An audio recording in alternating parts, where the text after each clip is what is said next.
violence or no other kind of violence.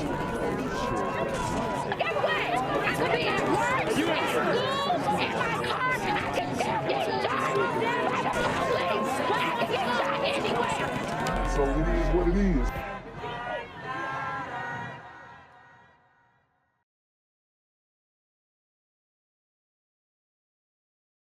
What's good, YouTube? It's the Black Gen Z Mindset. Make sure you go ahead and like, comment, share, subscribe. Let's get into the video.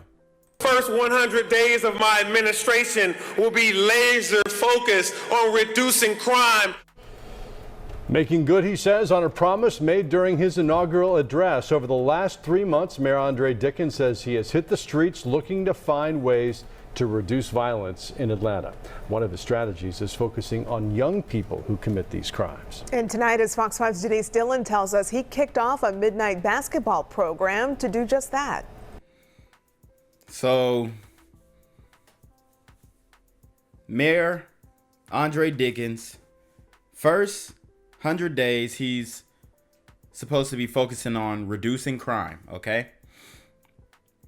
And his solution, everything that he's come up with to this point is focusing on the youth by implementing a program called Midnight Basketball. Okay? Shoot hoops instead of Uzis. And this is not something that is foreign to the community. This is not the first midnight basketball program that has been implemented. And the reason why a lot of these programs get shut down is because after they get done shooting hoops, there might be tensions in the air, okay? Rough basketball games, especially when you're playing with brothers. You ain't getting no fouls called. You're not, you know what I mean? You're probably not going to get no travels called. So it's going to be a game that's going to be heated, all right? And these dudes going to go out to the parking lot and it may or may not escalate. I'm not saying that that's going to happen. I hope it doesn't happen in Atlanta, but that's the reason why they've shut these programs down in the past, because they realize, hey, it doesn't work. It just brings beef between, like, there's dudes in the city on each side of the city that are beefing. Like, unless you're going to say, okay, midnight basketball for the east side, midnight basketball for the west side, midnight basketball for this area, midnight basketball for this hood. Like, you're going to have so many different gyms open so different guys aren't, you know, running into each other out on the court. Okay? Mayor Dickens started a midnight basketball league back in 2018 when he was a council member. COVID shut it down for the past couple of years, but tonight it is back. A celebratory kickoff to Atlanta's midnight basketball program. The idea, open rec centers and let 18 to 24-year-olds do what they love, play basketball. Yes, it's a game, but Mayor Andre Dickens says put a ball in a kid's hands, a safe place for them to play, and it not only keeps them off the streets, it opens up new experiences for them. So this activity actually drives them towards some of the opportunities that they can have in the community versus being outside, maybe getting into trouble, or maybe sitting around. They can be here having fun. And look, I love basketball. I love the concept. I wish that the community was open to allowing this to be a viable solution. But what's going to happen when a couple dudes are beefing? They pull up to the midnight basketball hoop session and they get it in the parking lot. It's just a recipe for disaster, in my opinion. There's got to be some other things that we could do. I mean, you can keep this. Just make sure that it's heavily secure. I'm talking about patting dudes down when they walk in the gymnasium. Because it's like that. Ain't no telling what you can hide in a gym bag. I'm just telling you how it is. The tensions are high in the A. Because of these super gremlins. on Demon Time. Opportunities off the court, like jobs, haircuts, how to get your GED, and even your record expunged. All here. Darren Hall has played on the Parks and Rec team. Now he's looking forward to the Midnight League. I think it's great for the community, keeping everybody off the streets and give everybody something to do that's fun. His mom says the Midnight program will be good for young men across Atlanta. What the kids are doing at that time of night, the ones that aren't having to be accountable to home, they're just roaming around, and so a place to come with the gym open at night and they can do work off a little steam is great. This is the place you want to be versus on the corner or versus in a gang. You want to be here. Midnight basketball will be played at several rec centers across the city. The mayor hopes it will go well and the program will be expanded. In Atlanta, Denise Dillon, Fox 5 News. The man found dead in a neighborhood in DeKalb County, and we've been in touch with police to try and figure out what happened. The man's body was found in the Water's Edge neighborhood off Rockbridge Road in Stone Mountain. Channel 2's Tom Regan is live there at the scene. Tom, what's happening where you are? I know it's a fluid situation. Well, Fred, as you can imagine, people who live in this subdivision have a lot of questions this afternoon about this deadly shooting. Crime scene investigators have been here all morning long. In fact, they left just about a half hour ago. At this point, we don't have much information, but... And guys, this is a nice neighborhood. This is a nice neighborhood, all right? As you can see, the houses are freaking huge, right? Big houses, roads are clean, streets are clean. But these super gremlins still find a way to bring Demon Time. And it's just, at this point, it's like, bro, what are we on? I continue to ask, just, man, what are we on? Police and neighbors tell us that a young man, possibly around 21 years old, was found shot to death in the front yard of a home here. That was around 8 o'clock this morning, but police believe he could have been shot sometime overnight. I spoke to neighbors who say the deadly shooting is really unnerving. Really, really hard to believe because this is a nice, quiet, beautiful neighborhood. And I was so shocked. I was coming in the opposite way and saw the action going on. So I just decided to turn around and come back to see what happened. You heard what she said. That sister said it's a nice, quiet, beautiful neighborhood.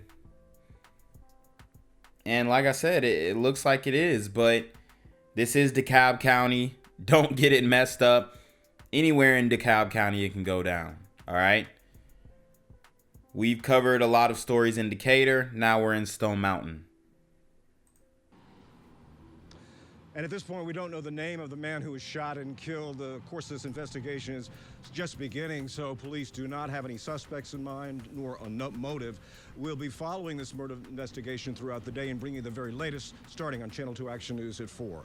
Live in DeKalb County, Stone Mountain, Tom Regan, Channel 2 Action News. Tom, thank you very much. We'll be looking for that information throughout the day. Thank you. Right now, BIB investigators looking for two men considered persons of interest in a Macon homicide. They took one man in for questioning this evening. Ashlyn Webb has more on the search and the ongoing homicide investigation. For nearly 2 hours Tuesday night, a Georgia State Patrol chopper hovered over the Pleasant Hill neighborhood looking for those three people. The sheriff's office says they are persons of interest in a homicide on Greer Street. When deputies arrived, there was a crowd here, as well as there were three individuals that ran away that people thought might be involved in the shooting incident, and that's why we're searching in this wooded area back in the neighborhood. According to the sheriff's office, a man was shot and killed behind a duplex on the 300 block of Greer Street around 4:15. BIB Deputy Coroner Lonnie Miley identified the victim as 24-year-old Shawn Watts Jr. BIB County Sheriff David Davis says a second man, 18-year-old Cleveland Rains, was also shot. Man, I mean, this is Macon. So Macon is hot right now. We already know that. What can you say, bro? What can you say, man? It's just, it's going down at this point. At this point, it's like, the beefs, man, all these back and forths, it just gotta stop. It's like every super gremlin has their own little beef going on. It makes no sense. He's listed in stable condition at Atrium Health in Avocent. We don't know what turned the tide that caused it to be just a gathering of folks. Like we got a culture where everybody wants to have ops. That's like a big deal right now. Everybody wants to have ops. And it's like people are fabricating enemies based off of their online interactions and, you know, back and forths on the internet. And this may not be internet involved at all, okay? But, you know, it's got to stop somewhere. Into violence, but unfortunately, that's what did happen, and we've lost a life because of it. It was just last month that investigators were on Greer Street investigating a different homicide scene. On October 8th, the sheriff's office says 2 men were shot on the road. 21-year-old Aquinas Howard died after going to the hospital, while 26-year-old Jeremy Beebe was found dead inside a car on Greer Street. Investigators believe there was some type of party in the neighborhood before that shooting. Sheriff Davis says with the latest homicide, this will be an area of focus for patrol. We're doing some enforcement things. We have some plans. This is one of the areas where that our new technology of Shot Spotter is going to be in this area, is going to cover some of this area here. I can't say specifically. Reporting in Macon, Ashlyn Webb, 13 WMAZ News. Sheriff Davis says if you have any information on the shooting or identities of the shooters, call the Bibb County Sheriff's Office. Are you looking? New tonight, a man accused of shooting and killing a man and hurting another is out on bond. But as Ashlyn Webb reports, the family of the man he's accused of killing didn't even know he was back on the streets. Ashlyn joins us in studio. Yes, Lori, Khalil Raines bailed out of jail March 4th, according to jail records. But Shawn Watts Sr., Watts' father, says he didn't know until this week, 3 weeks later, that the man accused of killing his son is out of jail and on the streets. On this blanket here, me and my son, this was our last time we was together as a family, me, him. Shawn Watts Sr. says he just wants justice. My boy, I never get that phone call again. Say, Pop, what you doing? I'm here on the corner of MLK and Frederick Douglass, where a shooting just took place. And as you can see, it's a pretty rough area. So I'm basically risking my life reporting on this madness. So make sure you do me a favor and hit the subscribe button. Like the video, hell, share the video. And make sure you go ahead and leave a comment down in the comments section to continue the discussion on how we can find solutions to all this son violence in the streets. I'm Jenquavius Jackson, here live, reporting from Atlanta, Georgia, BGZM News 17. Guys, I'm telling you, dudes are getting out on bond on murder charges. It's like that. Like they are emptying the jails. And this is what we have been asking for. Criminal justice reform. Give them another chance. Everybody deserves another chance. 3 strikes is too little.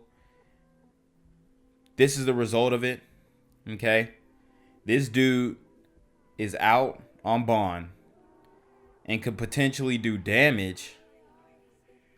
He could do something to the family if he felt like they was on some, you know, trying to get justice for their son vibes, which is cooperation vibes. I mean, he's, you know, the brother is here on the news. If this guy, or this super gremlin rather, Khalil Raines or whatever his name is, gets out and feels like he needs to do something else, like this is putting the family in danger. And y'all are gonna flip when you hear the amount he got out on. I never get that phone call again. Say, Pop, what you doing? Where you at? Let me pull up on you. That's over with. My grandkid don't get that no more. Excuse me. This was the scene 4 months ago. A Georgia State Trooper chopper hovering over Pleasant Hill. Investigators scouring the woods, all looking for who killed Watts' son, 24-year-old Shawn Watts Jr. My son had left 2 kids, a son and a daughter here, and they got to grow up without their fathers. But the man accused of killing him, Khalil Rains, is already out on bond. It pained. Wow. So the man got 2 kids. Now the father has to raise some more kids. He just got done raising his son. He done got all his kids out the house, and now he got to do it again. Oh, man. And this guy gets out on bond? I'm telling you, these super gremlins are on demon time. It means that he can be home free with his family. My son can't be with his kid. Judge Bryant Culpepper signed off on a $75,000 bond for Rains. By law, is required because the district attorney's office did not present the case to a grand jury for indictment within the required 90 days. Wow. So the district attorney's office is apparently backed up, and y'all gonna flip when we go into who the actual district attorney is, who she is. Yeah, I mean, but take a guess. It's like they're late on filing the paperwork. I know that the pandemic just happened, so that's the excuse that they're making as well. It's no reason why this dude should be out on bond. These people got to do their jobs. He can get out for $7,500, and a lot of these bail bondsmen, you don't even have to pay that. He could potentially pay like half that, or like 10% of that 7,500, not the 75,000, because the bail bondsmen are putting up a lot of the upfront cost to get you out, and then you pay them back with interest later on. So that's what's going down, and it's sad. So this dude potentially has to fear for his family's safety, all because they can't get the paperwork in on time. $75,000 bond for Rains, by law, is required because the district attorney's office did not present the case to a grand jury for indictment within the required 90 days. No, the bond wasn't set high enough. First of all, it should have never been set. The district attorney claims they couldn't indict him because... First of all, it should have never been set. The district... It's a DA, and we're going to get into a little bit about her, just some background information.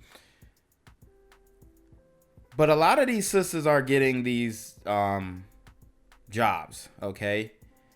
And this is the attitude they have toward the crime. I'm just saying, this is a real thing. And it's not just sisters, it's brothers too, okay? Like we see in New Orleans with Jason Williams. Whatever they got going on, So at some point we got to be like, yo, we need to put in some capable people for real. And she is qualified. She's got like all the paperwork like a lot of these individuals have, but the mindset, for these serious situations, especially when it's involving super gremlins, on demon time. The district attorney claims they couldn't indict him because evidence needed to present the case never got turned over from the sheriff's office to the GBI crime lab. The DA says the sheriff's office held on to that evidence from November 2021 when Watts was murdered to now. But the judge who signed the order says generally there should already be enough evidence to indict. If you got enough evidence to arrest him, you ought to have enough evidence to indict. You don't have enough evidence to indict, you need to just let him go. The sheriff's office says they're looking into the DA's concerns, but that they'll hand deliver the evidence Monday morning. This dude might get off. He might beat a murder charge and become a rapper. Who knows? The rest is yet to come, but it's looking a little shady. District attorney not filing for the indictment quick enough. They're talking about evidence that they don't have to indict, but they have the evidence to arrest. It's looking like Buddy might get his case thrown out. So nobody receives justice in this case. It's crazy. I'm very disappointed in the district attorney, the head district attorney. Voted for her. He voted for her. Why do you think he voted for her? Why do y'all think he voted for her? Let me know in the comment section.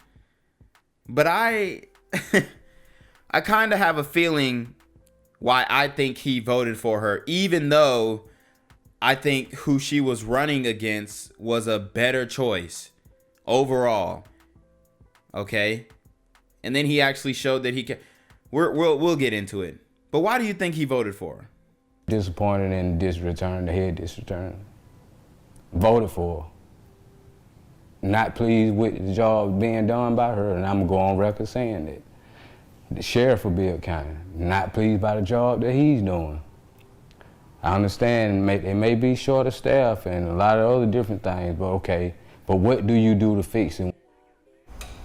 The bond order says Raines must wear an ankle monitor and can have no contact with the victim's family or witnesses in the case. But again, the family says no one ever told them Raines was out of jail. One more thing, when Watts was murdered in November 2021, Raines was out on bond after getting accused of leading deputies on a chase and having a stolen gun and marijuana. Wow. So he was already hot. He was already out on another bond. Like, how are these dudes double bonding? Like, there should be a thing like if you already got charges pending, you shouldn't be able to make bond on the next charge that you pick up. This is crazy to me that dudes are bonding out, doing something else before they court date even come up, and then they are able to still bond out again. Makes no sense. But this is your racist criminal justice system. Accused of leading deputies on a chase and having a stolen gun and marijuana just 2 months before in September 2021. Lori. Thank you, Ashlyn. You can read the full statement from the DA's office in this story online at 13WMAZ.com. Anita Reynolds Howard and incumbent David Cook will square off next month in the Macon District Attorney race. Zach Merchant spoke with both candidates ahead of the election. Two prosecutors are facing off in the race to decide Macon's next district attorney. Anita Reynolds Howard and incumbent District Attorney David Cook both said their experience qualifies them for the job. She's been a prosecutor for 15 years, most recently in the Talladega circuit. I have prosecuted in superior, probate, accountability, juvenile courts. Cook has been the Macon Circuit DA since 2012 and cites his experience leading major felony cases and guiding assistant district attorneys as they tackle big cases. I've tried several dozen murder cases. I've tried over 150 jury trials as lead. Cook also highlighted his prosecution of gang offenses and his juvenile justice program designed to keep kids out of gangs by rehabilitating those who commit low-level offenses. We have already intervened with over 500 kids who, were it not for this program I instituted, they would have been arrested and prosecuted. So you hear, his credentials. Now we got Sister Queen Anita, who is essentially not filing indictments soon enough on CPT or Super Gremlin time, if you will, and letting people accused of murders, Super Gremlins accused of murders rather, out on bonds that are lower than what they should be. I mean, who cares more about the community? Please tell me. Instead, we got them the services that they need so that they can become strong kids. Howard alleged in some instances Cook has not done enough to support law enforcement. There are so many stories that people can tell from law enforcement families who, fallen officers, their families who have not gotten the justice or the respect that they should. And that was a good angle. That was a good angle that she used to lean on to law enforcement, right? Instead of leaning into that defund the police stuff, she leaned into the law enforcement issue, maybe the neglect of fallen soldiers, like she said, fallen officers. I mean, obviously she's smart. Obviously she's capable, but I just don't get how you're that backed up in Macon. I mean, I get it though. You don't have a lot of staff, resources, and whatnot. Then the pandemic shred you thin. Man, I don't know if they're putting her in an impossible situation or she's just incompetent. I can't tell. It's an issue she's raised in a campaign ad about slain Peach County deputies Daryl Smallwood and Patrick Sondren. The ad features Sondren's wife arguing Cook's office mishandled the case. Prosecutors accepted a plea deal that avoided trial and gave the shooter 2 life sentences without parole, plus 100 years. Cook has consistently stood by that decision and says most family members of the 2 deputies supported the plea deal. I listen to the person who gave birth to the victim more than anyone else when I'm making a decision like this. Both mothers asked me to take that plea. Well, there you have it. I mean, it's politics. I get it, especially with these DAs. But obviously, the sister is failing. She's in over her head. You know, time to hand the job off to somebody else more capable. Because it's ridiculous that this father has to be potentially afraid for his life and his family's life because the killer of his son is out on the streets and he's doing interviews on the news. Election Day is June 9th. In Macon, Zach Merchant, 13 WMAZ News. For a more in-depth look at both candidates, you can look for this story on our website later tonight at 13WMAZ.com. Gang violence and other kind of violence.